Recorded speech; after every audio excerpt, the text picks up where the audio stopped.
লন্ডনের শীতের সকাল, ভোরের নীলাভ আলোতে মাইনাস তাপমাত্রা আর ঘন কুয়াশার চাদর ভেদ করে হিথ্রো এয়ারপোর্টের রানওয়ে স্পর্শ করবে কাতার এয়ারওয়েজের এয়ারবাস A319 নামের বিশেষ ফ্লাইটটি।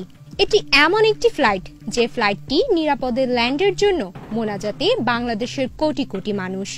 এই ফ্লাইটের অপেক্ষায় একজোড়া কালো চোখ প্রতীক্ষার প্রহর জ্বালিয়ে বসে আছে। দীর্ঘ এক যুগ তীব্র মাতৃস্নেহ পাওয়ার আকাঙ্ক্ষায় হাহাকার করা এক সন্তান দাঁড়িয়ে আছে। সব ঠিকঠাক থাকলে ভিআইপি লাউঞ্জে প্রবেশ করবেন বাংলাদেশের 3 বারের প্রধানমন্ত্রী বেগম খালেদা জিয়া। তবে রাজনৈতিক পরিচয় ছাপিয়ে এখন তিনি কিছু সময়ের জন্য মমতাময়ী মা হয়ে উঠবেন।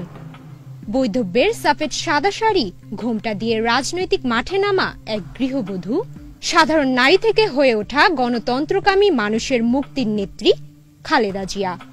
বেগম জিয়া হয়তো কিছুটা শিহরিত, কিছুটা আবেগ আপ্লুত, যক্ষের ধন বুকের মানিককে কাছে পাওয়ার আকুলতায়।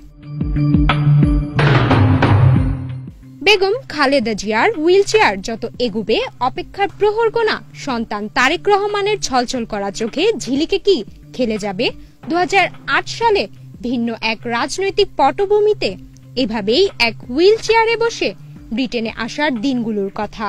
সেদিন কি তারেক রহমান ভেবেছিলেন তার হাতেই ঘুরে আসবে বাংলাদেশের ভবিষ্যৎ? তিনি কি ভেবেছিলেন আর কখনো মায়ের স্পর্শ পাবেন?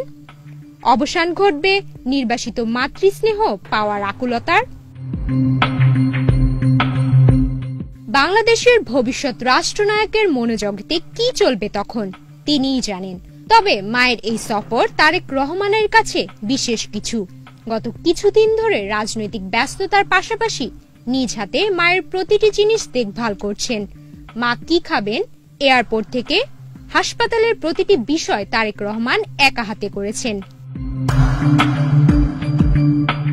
অভিজাত লন্ডনে ক্লিনিক শেষবারের মতো ভিজিট করে আসেন মঙ্গলবার বিকেলে। খালেদা জিয়ার সাথে আসা অন্যান্য অতিথিরা থাকবেন কেনিসংটনের সার্ভিস অ্যাপার্টমেন্টে।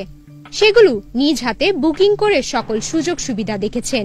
এই ব্যস্ততায় নেই কারো হাত লাগানোর সুযোগ। এমন একটি ব্যস্ততম দিনের জন্য তারেক রহমানের অপেক্ষা সেই 12 বছর ধরে। এমন একটি মাইনাস ঠান্ডার দিনে মা ছেলের এক যুগের আকুলতায় জড়িয়ে ধরার উমে উষ্ণ হবে লন্ডন।